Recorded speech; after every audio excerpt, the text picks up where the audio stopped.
Hello, I'm astrologer Kimberly, and welcome to this video on the full moon in Taurus. Taurus rules the throat, and lo and behold, my own throat is a little bit delicate today, so do bear with me. I'm a tiny bit under the weather, and I would love for you to, yeah, stay with me, but bear with me if my brain fog is up and at it because I'm a little bit poorly. So we're in the heart of Scorpio season, but the spotlight, the moonlight is on your Taurus friends. So please give them a lot of extra attention. Or if you know somebody's moon sign, their ascendant sign, or rising sign, if it's Taurus, give them a shout out, give them a lot of love. This is a time to celebrate and adore the Taurus in your life and to also spotlight the area of your horoscope that Taurus represents for you. So skip ahead to the horoscopes if you just want to listen to a breakdown around what this full moon means for you and your zodiac sign. I have put timestamps below. Also know that I'm a full-time professional astrologer. I do consultations. Please click the booking link there. I have slots available to do one-on-one personal consultations, which will give a much deeper dive. I'm also teaching astrology and have a moon masterclass available for just 11 US dollars, and I am in the midst of making other offerings. So stay tuned.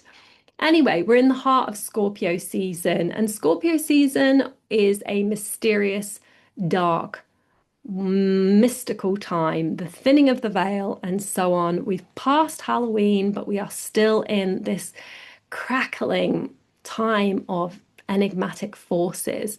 All the water signs are intuitive, and Scorpio is the one that you might see has a laser focus, highly perceptive and aware zodiac sign, and they are also gifted or blessed with a bullshit radar. So Scorpio can read between the lines, is hyper perceptive, and can see through other people's nonsense. And that's not just about the zodiac sign Scorpio, it's also if you have planets in Scorpio too. They're not necessarily down with superficialities, nicey niceys. They like to get to the core of what's happening, dig deep, dive underneath the surface, and get down into the mud, the nitty gritty. So that could be you as well. We're in Scorpio season. We're in the mire. We're in the mulch of metaphorical landscape. Why am I mentioning that? I just want us to visualize what Scorpio season's about a little bit as we tread towards the winter solstice. Winter solstice is the longest, darkest night. And so the reason why we get a bit mysterious and anticipatory and perceptive during Scorpio season as a collective is because we can feel in our bones that winter is coming. The cold, bleak, hard time of winter. We are animals inherently. We have this sixth sense about us that knows what's coming, the cold, the bleak, the darkness, the hard times. And during Scorpio season, this is a time to measure up how other people are faring, that we are attached to, that we are emotionally dependent on, but also emotionally entangled and financially entangled too. So remember that Libra season is all about reflecting on relationships. Can we get along? How are we faring in terms of just the general superficial and niceties of meeting and greeting, getting together? That's Libra energy.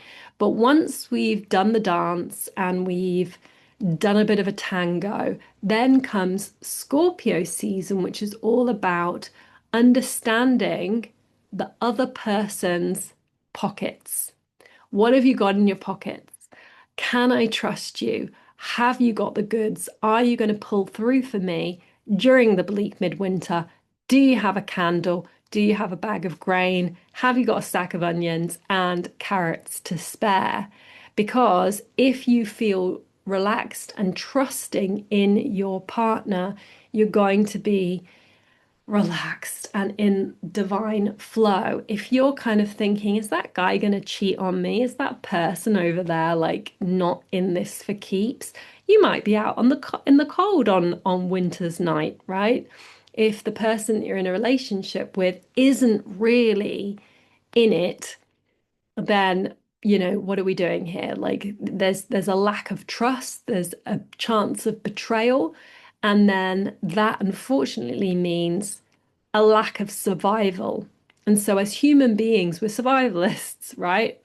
We are people and animals, inherently trying to survive. And so while some people do survive very well independently, other times no man is an island. We all need other people to operate, basically, and it could be in a business sense, a romantic sense, but it's all about having resources, access to resources. So, with that, let's dive into the chart of the full moon.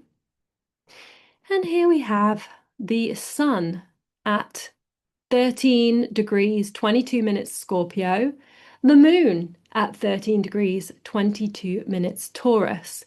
And so, very generally speaking, we've got this axis here of sun and moon in opposite signs. So, Scorpio being about that dark time of being perceptive, using hawk eyes, using laser focus, using perceptive abilities to say, what have you got? What have I got? Where are we meeting in the middle? Let's share what we have. I've got some oats and porridge grain. You've got some onions and some carrots together. Makes a fine meal, makes a fine diet. So, I've got a roof, you've got some walls. Let's bring them together. We've got a house. So that's the Scorpio energy, is about collaboration, unification, merging, reciprocity, interdependencies. However, on the opposite side of the coin, Taurus is a Venus-ruled sign that is about the senses. It's about sheer pleasure and awareness of what is tangible and real. And so Taurus is not really fearful. Taurus is the bull in the field. It's a warm spring day when we're in Taurus's domain. The moon is exalted in Taurus. It likes being in Taurus. It's so comfy. It's like sitting back, laying back. It is relaxed and easy. And that's the energy that we are getting at this full moon. It's relaxed, it's easy. We don't necessarily need to struggle. We can just take a pew, park ourselves, and revel in what we do have. And that is what we do have to give as well as to gain through partnership.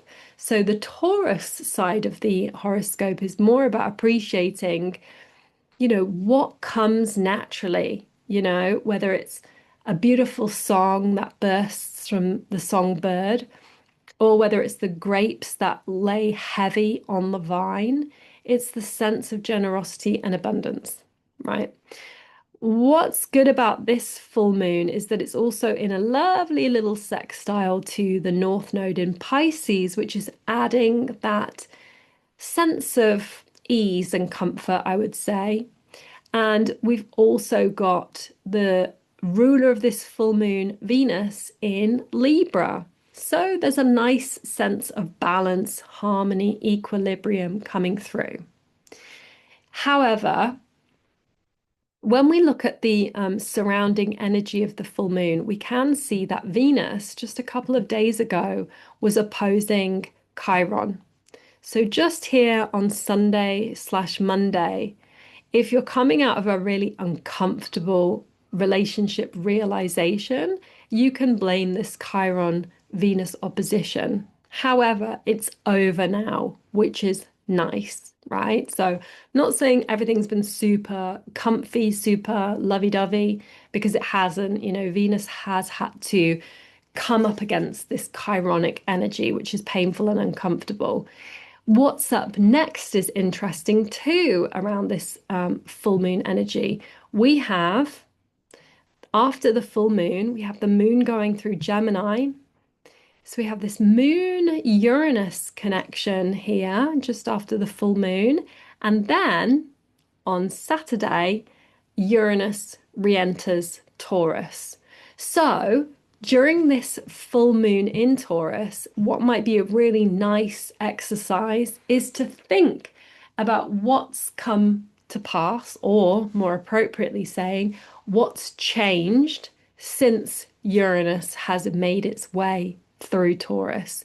Since 2018, we've had this planet of radical upheaval, of switcheroos, of, disenfranchisement, of upheaval, of radical change, of shocks, surprises, cuts, and, switch ups. Uranus is rebellious energy, it's revolutionary, it's on the fringes, it's different.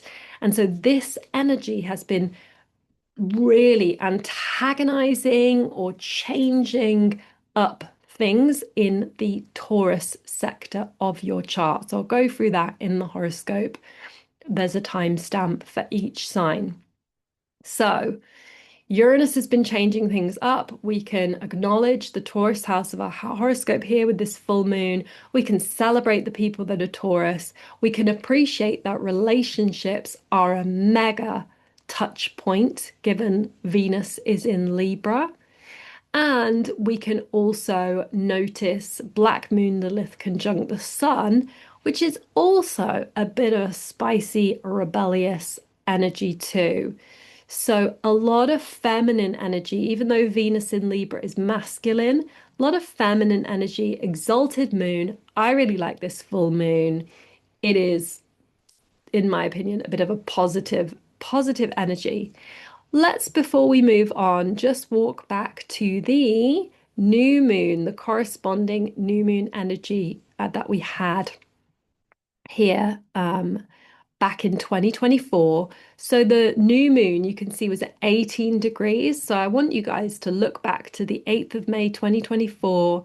There may be a clue as to what you were seeding that is now coming to fruition. So that new moon was chock full of Taurus energy, which is another nice reason why we want to wind back our photo album and just go and have a look, is because, look, Venus was in Taurus, the sun was in Taurus, the moon was in Taurus, Uranus was in Taurus, Jupiter was in Taurus. Like that was a huge, huge signature. It was a huge stellium in Taurus worth acknowledging. Also, the reason why I wanted to pull up the Black Moon Lilith was because I thought actually there is this really interesting signature going on here with Black Moon Lilith right on the South Node during this new moon. And also we've got a Mercury Chiron conjunction, an exact Mercury Chiron conjunction during this time as well. So interesting that Venus right now is in a conversation with Chiron, and at this new moon, the Mercury was in a conversation with Chiron. Interesting, don't you think? I do.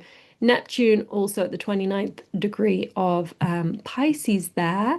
So very similar energy, North Node right now on Saturn. So it really is worth looking at the 8th of May. Very, very syncopated energy, I would say.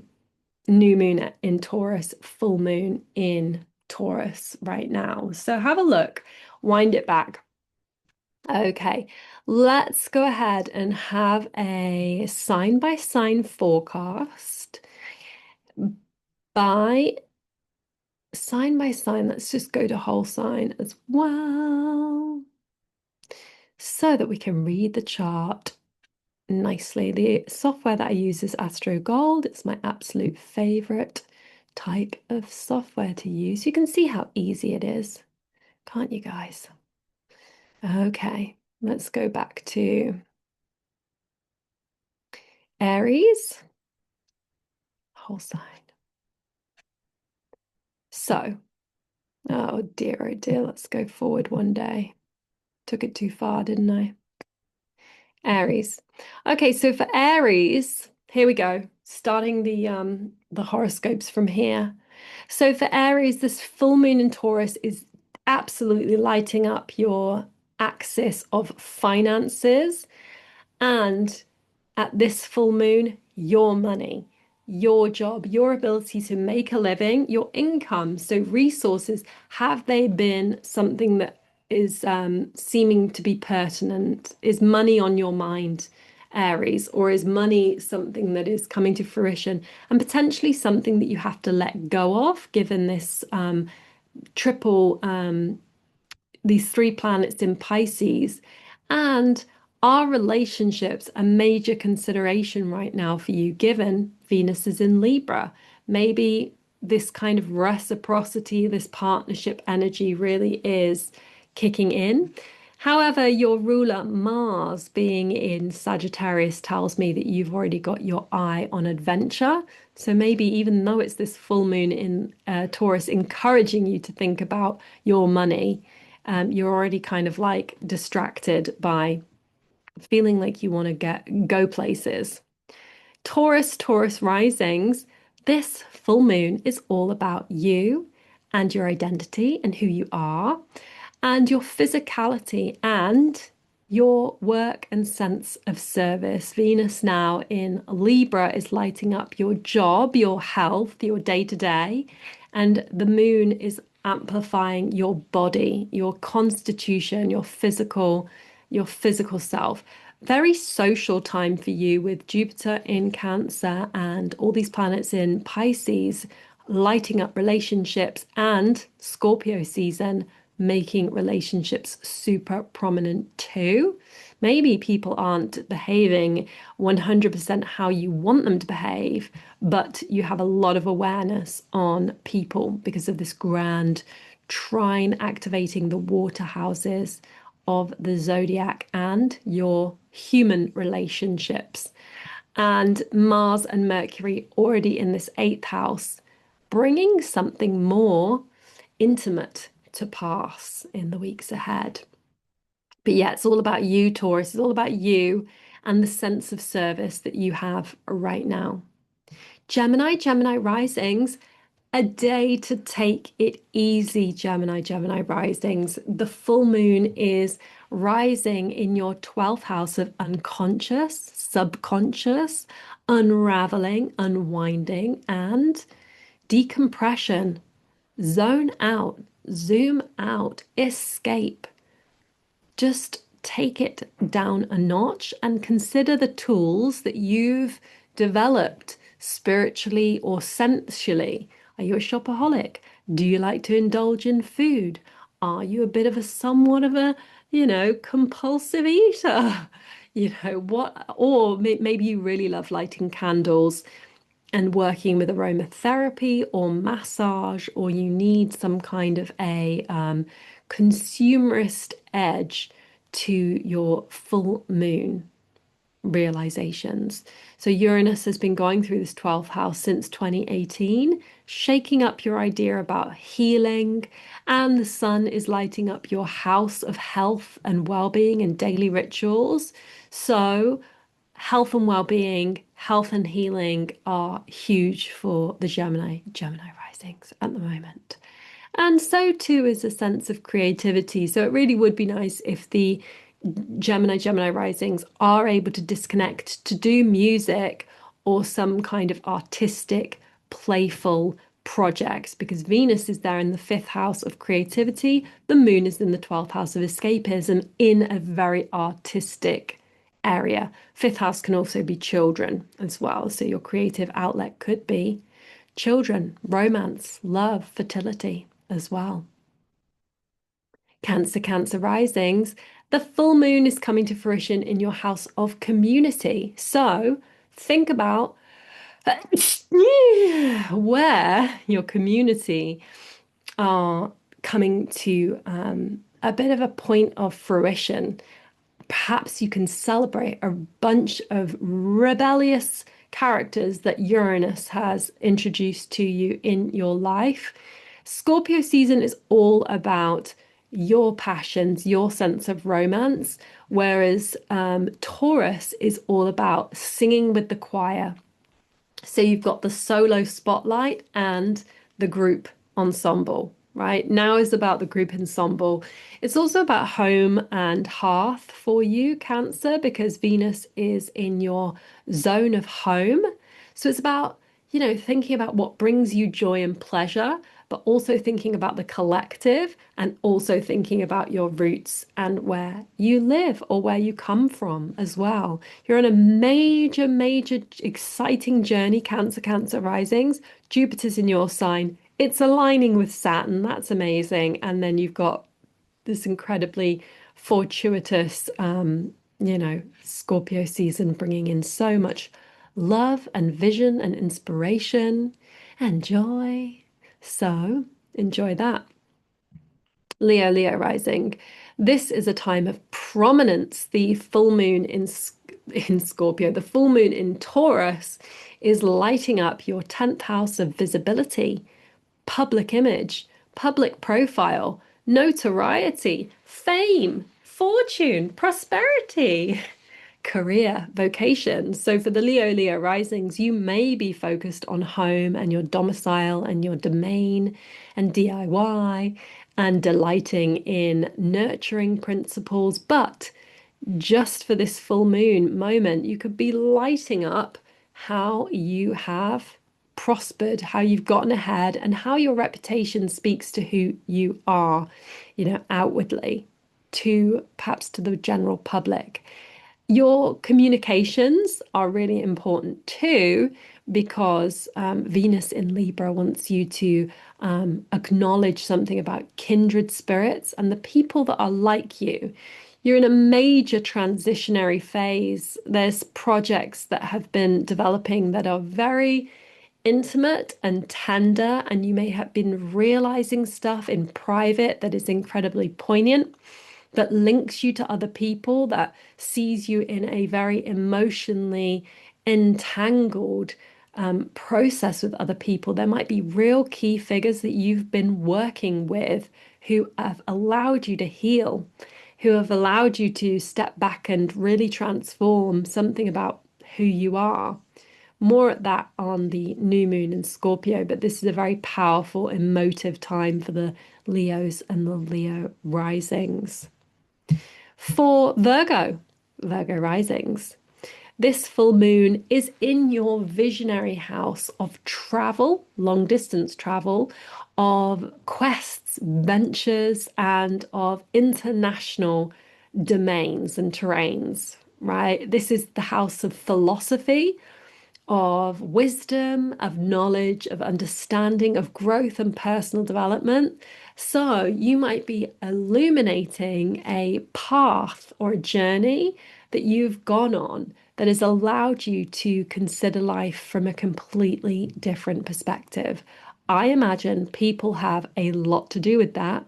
Jupiter and Saturn here in your 11th and your 7th house, suggesting friends, community, groups, alliances, a part and parcel, key romantic figures, like partners that you love, and also Scorpio season generally picking up on kindred spirits, communication skills, and how you connect with people around you locally. Your finances may also have something to do with this full moon, or the role that you're in, what you add, how you add value, how you contribute, how you're rewarded. Just something around that financial investment topic being relative. Relevant at this full moon. So the full moon, you could have traveled somewhere long distance. You could be lighting up the notion of travel and having realizations of how your world or your global cultural understanding has changed over the last few years. And now you're going to have to think about budgets as well, potentially. Virgo rising. Libra rising. Libra rising. The full moon in Taurus is lighting up your 8th house of long-term investments, reciprocity, and mortgages, joint plans, financial entanglements. This is the eighth house of other people's money and passive income and contracts and basically soaking up something through a partner. I say soaking up, I mean building with a partner.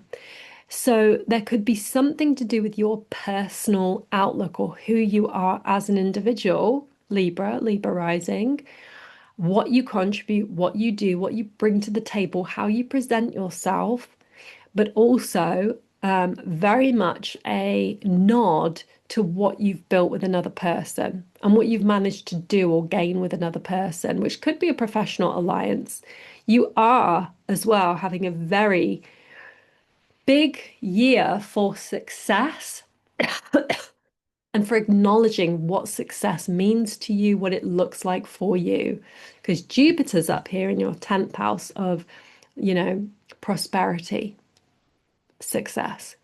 So basically, Saturn in your sixth house, aligned with Jupiter, the sun is going to come into trine those two planets. This is all about your money, your pay packet, your salary, your income, how you make a living, how you choose to stay well and healthy and on track, but also prosper. It's a big time for your career, Libra rising, but this is also about acknowledging what other people give you. Scorpio risings, this full moon in Taurus lights up your relationships, one-to-one relationships. And there's a flavor of acceptance around relationships because this full moon is guided by Venus in your 12th house of secrets and clandestine affairs. So there might be something about a relationship that is just a little bit reserved. There's something about the tone or the quality of a relationship that's now coming to fruition that there's still something to work on behind the scenes a little bit. And perhaps you're feeling a little bit rebellious as well, or kind of like, I don't want to say defiant, but maybe there's something about you right now where you're needing to do things for yourself. You're needing to go your own way, journey, and just really honor what you want and what you need artistically, creatively, sexually. It's a beautiful time with this Neptune North Node and Saturn all in your fifth house. However, it might feel a little bit of a grind, a little bit grueling, but you're kind of almost through it. Okay. Sagittarius risings. The full moon is in your house of duty, service, and routine affairs. This is the house where you get things done, where you're productive, where you are patiently at it every day, day in, day out. This is also the house of sickness and well-being. Surprised I'm not a bloody Sagittarius rising the way I'm feeling all sick. Anyway, the full moon is coming to fruition and showing you best practice, like what you do that really allows you to stay well. Maybe it's a lovely cup of daily ginger drink. That's what I want right now. Thankfully, I've got some ginger in my fridge. Anyway, the Scorpio season energy is allowing you to transition, to exhale, to move through something, to accept something, to go through the motions. So Scorpio season for you is a transitionary month to shed skin, to move through the dark night of the soul a little bit. And you're also got this major focus on home life and trust. This has been a really big year for the Sagittarius risings to learn about that Scorpio theme that I was talking before about, which is betrayal, trust, loyalty, reciprocity, what we give, what we get. And yeah, this full moon is lighting up wellness, well-being. What does it take for you to feel on the beam? Friends and familiar faces or not so familiar faces, friends and Friends and community is possibly a very, very big part of this Sagittarius risings, as well as home life too. Capricorn risings. It is a full moon. Oh, this is a good one. Full moon in your fifth house of pleasure, love, creativity, fun, joy, hedonism. This is shining a light. This full moon is shining light on all that you love, Capricorn. This full moon is lighting up children, hobbies, things that excite you. And Uranus has been going through this house of the horoscope, changing up your conception of what a good time is, right? What does a good time mean to you? You know, how do you indulge? How do you seek pleasure? And where is this full moon giving full light to that story? Fifth house is about storytelling. It's about children. It's about play. It's about creativity. It's about going on holiday. It's about having a party. It's about, having a shindig or taking a chance, doing it, having a gamble. Your third house plays host to your ruling planet Saturn. So you could be highly aware of your neighbors, your communication skills. Could be a really good time for the Capricorn risings to embrace a way to describe what they love, who they love. But Scorpio season's all about community circles and about your world that you operate in, society that you operate in. And Jupiter is highlighting relationships in general this year. This could be a really romantic time for the Capricorn risings. We've got Venus at the top of your chart in your house of reputation, success, career. So something about what you love and how you love and who you love, it has a connection to the way you come across as well, to friends or just generally in your circle. Okay, Aquarius risings. The full moon in Taurus is lighting up your fourth house of home and hearth. So your space, your roots, your parents, where you're from, your origins, your story of origin. And the past 8 years may have shaken up something to do with your relationship to home, family, parents, or the land that you live in, the property that you live in.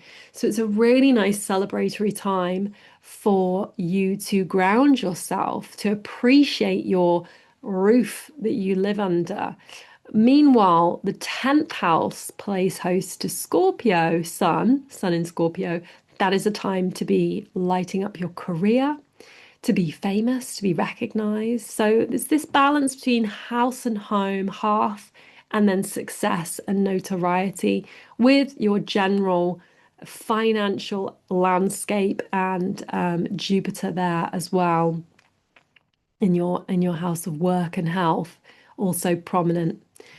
I might do a whole video on that, Jupiter retrograde, actually. Okay. And then last but not least, Pisces risings. This full moon is in your house of kindred spirits, neighborhoods, local connections, communication skills, writing projects. So Scorpio season lights up long distance travel, projects that take you further. But Taurus full moon wants to highlight the mindset that you're in, the writing skills that you've developed, and just how far your voice has changed over the last few years, the last 8 years. You could have covered some really controversial topics. You could be a spokesperson that has a message that's very different. Okay, that's it. I am not going to talk too much more unless I want to completely destroy my vocal cords, which I don't because I love my vocal cords. I love my voice. So that's me wrapping up your full moon in Taurus. I'm going to go make myself a hot ginger with extra honey because it's a full moon in Taurus. Love you guys so much. And yeah, happy full moon.